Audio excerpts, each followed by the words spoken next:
اب اصل مسئلہ یہ ہے کہ ہم یہ کہتے ہیں کہ اس طرح کی بے شمار روایات، یہ تو ایک تصوف کی کتاب ہے جو بغیر سند کے ایک ملفوظ ہے، لیکن کسی نے جناب ملفوظ کے کر ان کو شائع کر دیا، معین چشتی میری کے نام لگا دیا کہ یہ انہوں نے ایسا کہا ہے۔ کیا انہوں نے ایسا کہا ہے؟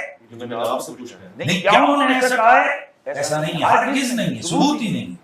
یہ ایک تصوف کی کتابیں دیکھیں، حدیث کی بہت ساری کتابوں کے اندر ایسی ایسی روایتیں ہیں، خود سیاق کے اندر، سیاستہ کے اندر ایسی ایسی روایتیں موجود ہیں کہ جن کا معنی بہت بڑا خطرناک ہے۔ بات یہ ہے کہ ہم اس عبارت کو غلط کہتے ہیں، اس کو کفریہ کہتے ہیں کہ یہ جو عبارت ہے چشتی رسول اللہ یہ کفری ہے۔ اسی طرح مرزا صاحب وہ مشکاہ شریف یہ ہمارے پاس ہے، اس حدیث کے حوالے سے کہا ہے کہ جس میں جو کہ مسند احمد بن حنبل کی ہے اور امام بخاری نے اس کو الادب المفرد کے اندر ذکر کیا ہے کہ من تعاذ بذائے جاہلیہ، یہ روایت ہے کہ جو کوئی آدمی اپنے جاہلیت کے نسب کی طرف نسبت کرے اور اس پر فخر کرے تو اس کو چاہیے کہ وہ اپنے باپ کا عضو تناسل کاٹ کر اپنے منہ میں رہے۔ تو اس کو آگ کیوں نہیں لگائی آج تک؟ مرزا صاحب کیا اس پوری تورات اور زبور اور انجیل کے اندر جو 2 صفوں کے یعنی 2 کاٹھیوں کے اندر ہے، اس کی ہر چیز کو وہ کتاب اللہ سمجھتے ہیں؟ وہ اس بات کو بیان بھی کر چکے ہیں اور اس کو وہ تسلیم بھی کریں گے اور کرتے ہیں کہ اس کے اندر بہت ساری ایسی لغویات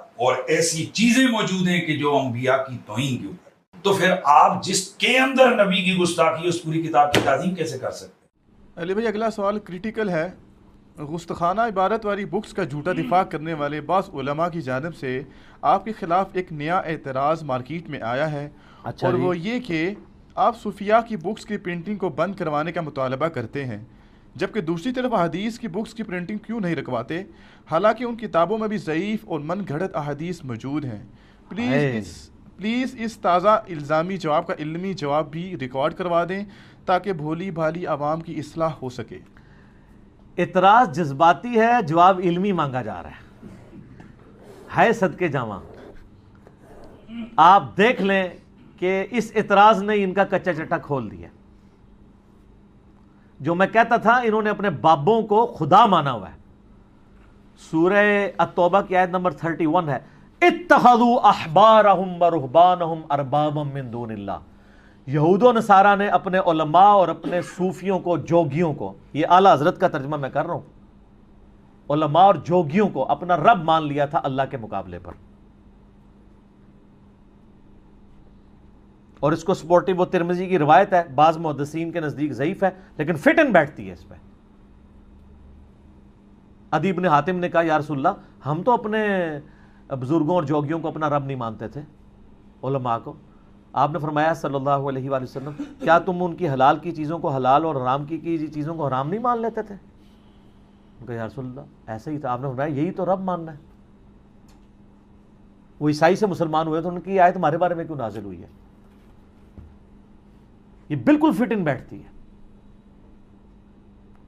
کس لیول پہ جاتے ہیں؟ اور اگر کوئی کہ یہ تو مطلب وہ عیسائیوں کے بارے میں آیت نازل ہو گئی ہے، مسلمانوں پہ نہ فٹ کریں، وہ بخاری مسلم میں حدیث ہے، میری امت میں وہی خرابیاں پیدا ہوں گی جو اگلے لوگوں میں پیدا ہوئیں، قدم با قدم بالشت بر بالشت، حتیٰ کہ اگلے لوگوں میں سے کوئی گوہ کے سوراخ میں داخل ہوا میری امت بھی وہی کام کرے گی۔ صحابہ نے پوچھا یہ اگلے لوگوں سے مراد کیا؟ یہود و نصارہ ہیں۔ آپ نے فرمایا اگر وہ مراد نہیں تو اور لوگ کون سے لوگ مراد ہیں؟ اچھا بعض لوگوں نے کہا یہ ہے کہ یہود و نصارہ کے فیشن شروع کر دے گی۔ نہ، پرانی کہانیاں۔ ترمذی میں اس کا شان ارشاد بھی موجود ہے، جامعہ ترمذی میں حدیث ہے ذات انوات والی، مشکات میں بھی موجود ہے کہ نبی صلی اللہ علیہ وآلہ وسلم ایک جنگ کے موقع پر، غزوہ حنین کا موقع، جا رہے تھے، راستے میں ایک درخت آیا ذات انوات اسے کہا جاتا تھا، جس پہ مشرکین عرب اپنی تلواریں لٹکایا کرتے تھے تاکہ جنگ میں فتح ہو، جس طرح آج کل مسلمان ماشاءاللہ ٹاکیاں باندھ رہے ہیں درباروں کی درختوں پہ۔ تو بعض صاحب نے عرض کیا اللہ کے رسول آپ ہمارے لیے بھی کوئی درخت مقرر کر دیں۔ اوئے ہوئے ہوئے، امام الموحدین صلی اللہ علیہ وآلہ وسلم غضبناک ہوئے، انہوں نے کہا سبحان اللہ، اللہ پاک ہے۔ اس میں معذوف تھا عما یشرکون، جو لوگ اس کے ساتھ شرک کرتے ہیں۔ آج تو تم نے وہی بات کر دی جو موسیٰ کے ماننے والوں نے کی تھی۔ سورۃ الاعراف کی آیت نمبر 138 آپ علیہ السلام نے تلاوت کی کہ جب موسیٰ کی قوم ایک ایسی قوم کے پاس سے گزری جہاں پہ کچھ لوگ بتوں پہ اعتکاف کیے ہوئے تھے، سورۃ الاعراف آیت نمبر 138، تو انہوں نے کہا موسیٰ آپ ہمارے لیے بھی کوئی خدا کا بت بنا دیں، ہم اس پہ اعتکاف کر کے بیٹھیں۔ تو موسیٰ علیہ السلام نے کہا اوے جاہلو، حالانکہ نبی کے صحابہ ہیں، ان کی موجودگی میں اللہ کا بت مانگ رہے ہیں. آپ نے فرمایا میرے صحابہ، تم نے بھی موسیٰ کے صحابہ والا ہی کام کیا ہے. اچھا آپ نے راضی ہونے کو میں نے صحابہ کی توہین نہیں کی ہے، نبی علیہ السلام نے بیان کیا ہے. تو آپ نے فرمایا آج تم نے وہی بات کر دی ہے. پھر آپ نے وہاں پر فرمایا تھا تم بھی اگلے لوگوں کے پیچھے چل پڑو گے، قدم با قدم، بالشت بر بالشت. یعنی یہ فیشن کا ذکر نہیں تھا، مشرکانہ اوہام اور عقیدوں کا ذکر تھا. یہاں پہ بھی یہی آپ دیکھ لیں، ہم جو رونا روتے تھے نا کہ انہوں نے اپنے بزرگوں اور بابوں کو نبی کا درجہ دیا ہوا ہے اور تصوف کو دین تصوف بنا دیا ہے، تو اس کی یہ ویریفیکیشن ہو گئی ہے.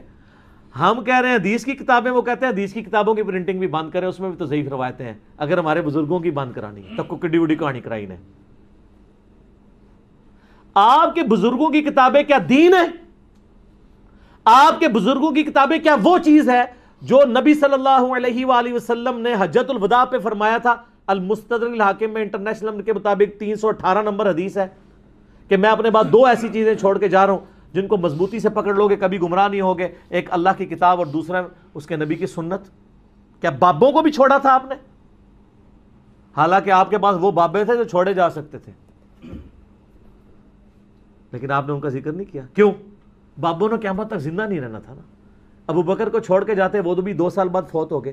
عمر کو چھوڑ کے جاتے تو وہ بھی تقریباً 13-14 سال کے بعد فوت ہو گئے. سیدنا عثمان کو چھوڑ کے جاتے وہ بھی 25 سال کے بعد فوت ہو گئے. مولا علی کو چھوڑ کے جاتے وہ بھی 40 سال کے بعد فوت ہو گئے. اور آخری صحابی ابو طفیل عامر بن واصلہ رضی اللہ تعالیٰ عنہ وعلیہ السلام 110 ہجری میں فوت ہوئے. آج چل رہا ہے، آج 22 محرم 1441 ہجری ہے اور 110 ہجری میں آخری صحابی فوت ہو چکے ہیں. 1300 سے زیادہ عرصہ گزر چکا ہے. تو آپ نے اسلام نے کسی بابے کو نہیں چھوڑا، آپ نے کتاب اللہ اور سنت کو. اور غدیر خم پہ بھی صحیح مسلم میں آتا ہے قرآن اور اہل بیت. اس میں کہا قرآن کو پکڑو، اس میں ہدایت ہے، اس میں نور ہے، یہ اللہ کی رسی ہے، جو اسے پکڑے گا ہدایت پہ ہوگا، جو چھوڑ دے گا گمراہ ہو جائے گا. صحیح مسلم انٹرنیشنل نمبر کے مطابق 6225 سے لے کے 6228 تک. اور دوسری بھاری چیز میرے اہل بیت ہے، میں اپنے اہل بیت کے بارے میں تمہیں اللہ کا خوف دلاتا ہوں. 3 دفعہ فرمایا. قرآن، اہل بیت، قرآن اور سنت. بابے کدھر سے آ گئے؟ کہتے ہیں جی بابوں کی کتابوں کی پرنٹنگ بند کرا رہا ہے، چشتی رسول اللہ کی پرنٹنگ. اچھا یہ دوسرے کی کہیں گے. آپ بریلویوں سے کہیں نا کہ اشرف علی رسول اللہ والی کتابیں جو تھی الامداد رسالہ، کہیں گے پرنٹ نہیں ہونا چاہیے.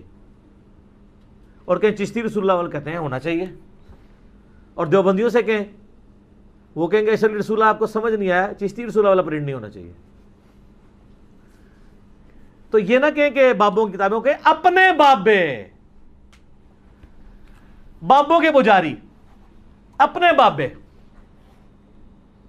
بابوں کی بات کرتے ہیں، اپنے فرقوں کے بابوں کی بات کرتے ہیں. تو اس کے اوپر میں پہلے پھکی والا جواب دے دوں، الزامی جواب، اینٹی ونم. یہ بالکل ویسا ہی ہوا ہے. آپ کو پتا ہے پرویز مشرف کے دور میں، ڈکٹیٹر کے دور میں، اس ظالم شخص نے مردوں اور عورتوں کی میراتھن کروائی تھی اکٹھی. اور جب اس وقت کی ایک جو سیاسی جماعت جو اس نے بنائی تھی، اس سے جب پوچھا گیا ان کے لیڈر سے کہ یہ مرد و عورت کا اختلاط تو ہمارے معاشرے کے بھی، اسلام کے بھی خلاف ہے، تو اس نے کہا جی وہ طواف کعبہ میں بھی تو مرد و عورت کٹھے ہوتے ہیں. استغفر اللہ تو بولی بالکل ہے، بریلوی نے مولوی نے وہی کام کیتا ہے.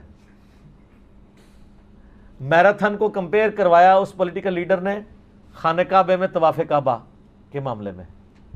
بھئی طواف کعبہ تو دین کا حصہ ہے، اور اس میں بھی اس طرح نہیں ہے کہ بھئی کسی کی عورت کسی کے مرد کے ساتھ ہوتی ہے. وہاں بھی پورے پروٹوکول کے ساتھ لوگ چل رہے ہوتے ہیں. اور وہاں تو کوئی بہت ہی بغیرت علیحدہ بات ہے، بڑے سے بڑے بغیرت بھی کسی کی عورت کو اس طرح ٹچ نہیں کرتے، سب کے اپنے گناہ بخشوانے گئے ہوتے ہیں لوگ ادھر.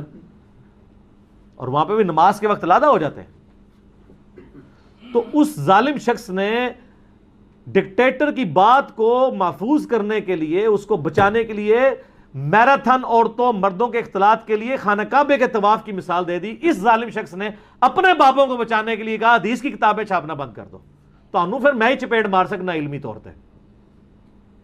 چپیٹ لگی ایسے فٹ ہے. پھکی والا جواب، الزامی جواب، اینٹی وینم، اسی اصول اور مبادی پہ جواب. یہ تو اصل ہے دین کی کتاب و سنت، اس کے ساتھ آپ بابوں کو کمپیئر کروا رہے ہیں۔ تو ان کی پرنٹنگ اس لیے رکوانی چاہیے کہ جب ہم کہتے ہیں ان کتابوں میں جو بات کتاب و سنت کے مطابق لکھی ہوئی ہے وہ لے لو، جو خلاف ہے تو چھوڑ دو، تو جو کتاب و سنت کے مطابق لکھی ہے وہ تو پہلے کتاب و سنت میں موجود ہے، اس کو بھی چھوڑ دو۔ پوائنٹ کی بات ہے نا۔ اچھا، پھر دوسری بات یہ ہے کہ جن بزرگوں کو آپ بزرگ کلیم کر رہے ہیں وہ کن کتابوں کی بنیاد پہ کر رہے ہیں؟ انہی کتابوں کی، چاہے وہ تذکرۃ الاولیاء ہو، چاہے وہ حشت بہشت ہو، چاہے وہ کشف المحجوب ہو، انہی کتابوں کی بنیاد پہ ان بزرگوں کو کلیم کیے ہوئے ہیں۔ اگر یہ کتابیں ڈاؤٹ فل ہو جاتی ہیں تو بزرگ خود ڈاؤٹ فل ہو جائیں گے۔ پھر آپ جو باتیں کتاب و سنت کے حق میں بھی بتا رہے ہوں گے نا اس میں سے اپنے زوم میں، تو ہم اس کو بھی کہیں گے کتاب و سنت کے خلاف ہے، یہ بھی کسی نے ڈال دی ہیں۔ مثلا کشف المحجوب میں علی بن عثمان حجویری صاحب لکھتے ہیں کہ میرا جب بھی کوئی مسئلہ ہوتا ہے میں بایزید بستامی کی قبر پہ جا کے جھاڑو دیتا ہوں اور وہاں پہ جاتا ہوں، اس سے وہ کہتے ہیں ہم بھی مزاروں پہ جھاڑو دیتے ہیں۔ تو ہم کہتے ہیں علی بن عثمان حجویری نے یہ نہیں لکھا ہوگا، اگر انہوں نے مسلم کی حدیث پڑھی ہوئی ہوگی کہ قبروں پہ عمارتیں مت بناؤ، قبروں کو پکا مت کرو، اس میں مت بیٹھو، نہ لائیو بیٹھنا اجازت ہے نہ مجاور بن کے، تو کب وہ لکھ سکتے ہیں؟ تو اب ہمیں یہ کوئی دھونس نہ دلائے، ہم کہیں گے یہ بات بھی کتاب و سنت کے خلاف ہے، انہوں نے نہیں لکھی ہوگی، کرتے کرتے سب کچھ ہی صاف کر دیں گے اس کتاب میں سے، صرف آیتیں اور بخاری مسلم کی حدیثیں رہ جائیں گی جو 2-4 ہیں اس کے اندر، باقی کتابیں فارغ ہو جائیں گی۔ پھر میرا معصومانہ سوال ہوگا کہ ان سارے بزرگوں کا کوئی انڈیپینڈنٹ تعارف ہے سوائے ان کتابوں کے؟ لوگوں کے کہنے پہ آپ مانے تو وہ تو بابا گرو نانک کو بھی بزرگ مانتے ہیں، لیکن جو محدثین ہیں، حدیث کی کتابیں لکھنے والے لوگ ہیں، ان کا انڈیپینڈنٹ تعارف بھی ہے۔ اگر آپ مجھے کہیں امام ترمذی کا تعارف ترمذی ہے تو اس کے بغیر بھی آپ کو اسماء و رجال کی کتابوں میں تعارف ملے گا کہ امام بخاری کے لائق ترین شاگرد تھے امام ترمذی اور امام مسلم۔ تو اگر ضعیف روایتیں آ گئی ہیں تو دین وٹ، ان کا انڈیپینڈنٹ تعارف موجود ہے۔ لیکن آپ جامعہ ترمذی میں کوئی اس طرح کی گستاخانہ حدیث تو نہیں دکھائیں گے جو یہ ہیں حدیثیں کس لیول تک جا کے ہیں۔ تو یہ تو اصل دین ہے، اس کو اگر ہم پرنٹ کریں اور پھر دیکھیں اس سے بھی بڑھ کے جب یہ ان کی پرنٹنگ ہوتی کئی جگہ تو امام ترمذی نے خود حدیثوں کو لکھ دیا کہ یہ حدیثیں صحیح نہیں ہیں، اور اب ماشاءاللہ بعد میں جب کام ہوا ہے تو محدثین نے اصول محدثین پہ جو شیخ البانی اور شیخ زبیر الزئی صاحب نے اپنی ذات سے نہیں لکھا، اسماء و رجال کی ہماری بزرگوں کی جو محدثین کی کتابیں آ رہی تھیں انہی کی روشنی میں انہوں نے تحکیم کی ہے حدیث کے اوپر۔ تو بزرگ خود بتا کے گئے تھے اسماء و رجال کی کتابوں میں کہ یہ راوی ضعیف ہے، اسی کو بعد میں تحکیم لگائی ہے، تو وہ کتابیں جب چھپتی ہیں نیچے صحیح ضعیف کے حکم لگے ہوتے ہیں۔ آپ میں ساتھ ہوں، آپ کشف المحجوب چھاپیں، جہاں جہاں گستاخانہ واقعات ہیں جو میں نے ہائی لائٹ کی ہیں، نبی الاسلام کا سکینڈل نعوذ باللہ ایک صحابی کی بیوی کے ساتھ صاحب اور سکر میں ڈال دیا گیا، نعوذ باللہ۔ میرے کلپ آپ دیکھ لیں، چشتی رسول اللہ والا کلپ دیکھیں، اشرف علی رسول اللہ والا کلپ دیکھیں، سب کچھ پتہ چل جائے گا، میرا ریسرچ پیپر بھی ہے۔ تو اس کے نیچے فٹ نوٹ پہ لکھ دیں کہ یہ انتہائی گستاخانہ واقعہ ہے، اس سے کوئی دلیل نہ پکڑے، اس پہ کوئی ایمان نہ لائے۔ تو پھر آپ سے آ کے لوگ خود پوچھیں گے کہ یہ واقعہ تو جنید بغدادی کے صاحب اور بایزید بستامی کے سکر کی دلیل تھا، اب اگر اس سے بھی دلیل نہ پکڑیں تو پھر یہ صاحب اور سکر کہاں سے آ جائے گا؟ وہ ایک بلڈنگ نہیں گرے گی، یہ ان کی بنیاد ہل جائے گی۔ تو یہ اس طرح کی باتیں کر کے یہ اپنے آپ کو خود بے عزت کروا رہے ہیں۔ قرآن و حدیث کے مقابلے پہ بزرگوں کی کتابوں کو لے آئے ہیں۔ تو ان کو چاہیے کہ قرآن و حدیث تو اصل ہے، وہ تو چھاپنا ہمارے دین کا حصہ ہے، بزرگوں کی کتابیں کون سا دین کا حصہ ہیں؟ اور وہ بھی پھر کہانیاں، پھر واقعات، ایسے عجیب و غریب واقعات۔ میں کہتا ہوں جن واقعات کو یہ قرآن و حدیث سے صحیح بھی ثابت کرنے کی کوشش کرتے ہیں وہ بھی قرآن و حدیث کی روشنی میں صحیح نہیں ہے، وہ بھی ساری کہانیاں ہیں، ہم ان واقعات کو صحیح نہیں سمجھتے۔ اگزامپل کے طور پہ بات کرتا ہوں، میرے پاس شمس الدین بھائی آئے، آپ کو پتہ ہے وہ قادیانی سے ریورٹ ہوئے میں، تو مجھے انہوں نے وہ کتاب، وہ احمدی بک، پاکٹ بک جو ہے، وہ ہے نام تو اس کا پاکٹ بک ہے لیکن وہ ایڈی موٹی ہے، اتنی وڈی باریک رائٹنگ والی، 11 صفحہ نہیں بن جاتی ہے اگر موٹی رائٹنگ میں ہو، وہ ویسے نام پاکٹ بک رکھا ہوا انہوں نے۔ مجھے کہتے ہیں اس کا جواب دیں جواب دیں جواب دیں۔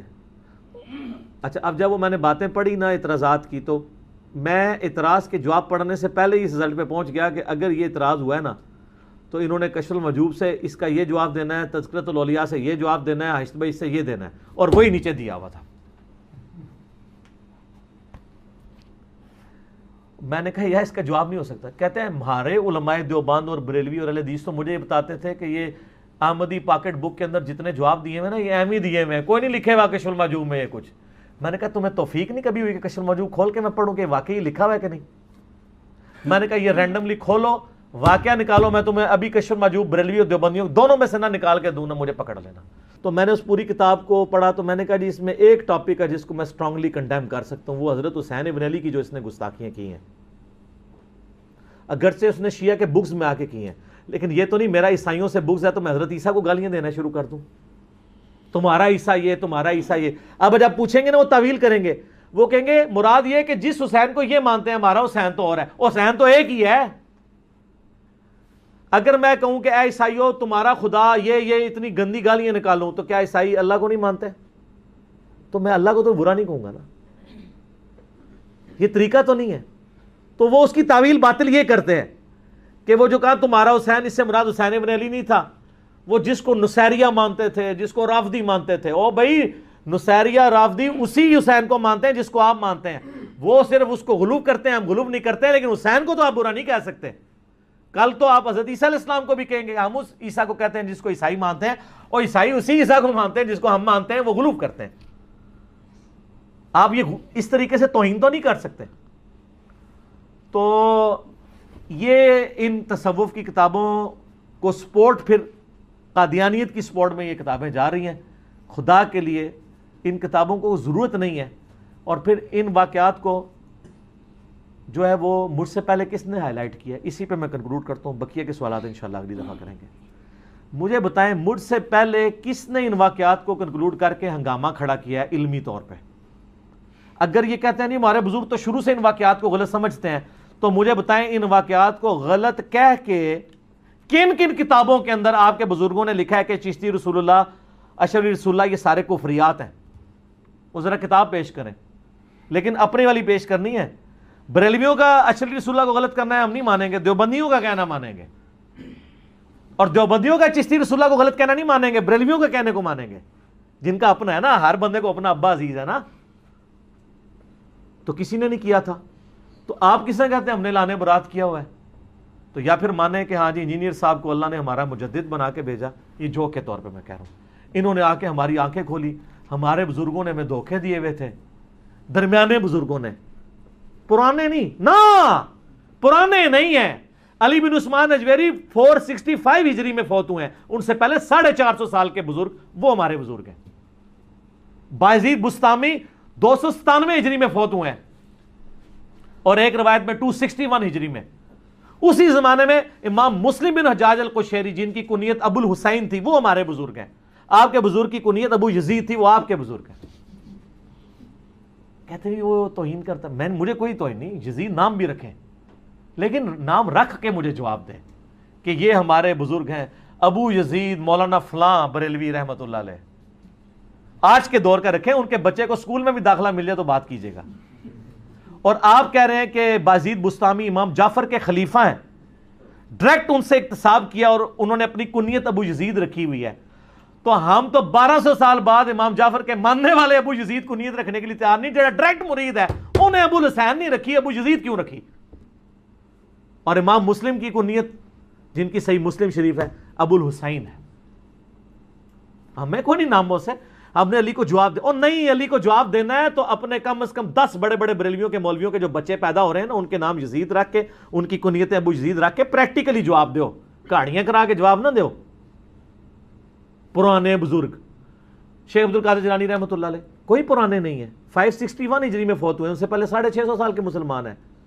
امام غزالی کوئی پرانے بزرگ نہیں ہے, 505 ہجری میں فوت ہوئے ہیں, ان سے پہلے 500 سال کے بزرگ ہیں.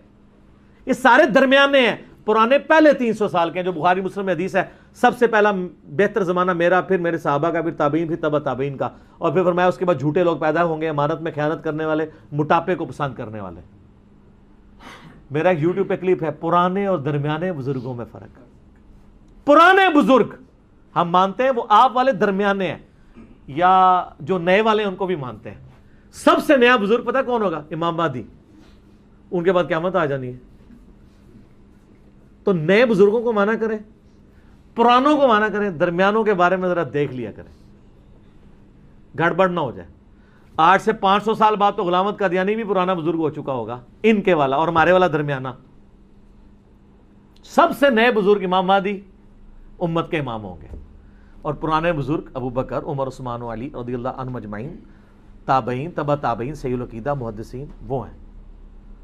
تو کہاں سے کہاں بات نکل جاتی ہے، جو کہ میں فی البدی بات کر رہا ہوتا ہوں، تو میں پھر اینڈ پہ اسی بات پہ کنکلوڈ کروں گا، جس طرح میراتھن مرد و عورت کا اختلاط کے حق میں آپ طواف کعبہ کی مثال نہیں دے سکتے، یہ بہت بڑی بےغیرتی ہوگی، اور یہ اتنی بڑی بےغیرتی ہے کہ اس کو آپ بھی بےغیرتی مانیں گے اور انصاف کا خون مانیں گے۔ بالکل اسی طریقے سے بزرگوں کی گستاخانہ کتابوں کا دفاع یہ کرنا کہ قرآن و حدیث میں، قرآن میں تو نہیں چلے، حدیث کی بعض کتابوں میں جو ضعیف روایتیں ہیں ان کو بھی نہیں پھر چھاپنا چاہیے، یہ بالکل غلط ہے، زمین و آسمان کا فرق ہے۔ میں نے اتنے دلائل اللہ کے فضل سے پیش کر دیے ہیں کہ آندہ ان کو یہ بات کرتے ہوئے انشاءاللہ تعالی شرم آئے گی، اور مہربانی کیا کریں اور باتیں نکالیں، میں اور جواب دوں گا۔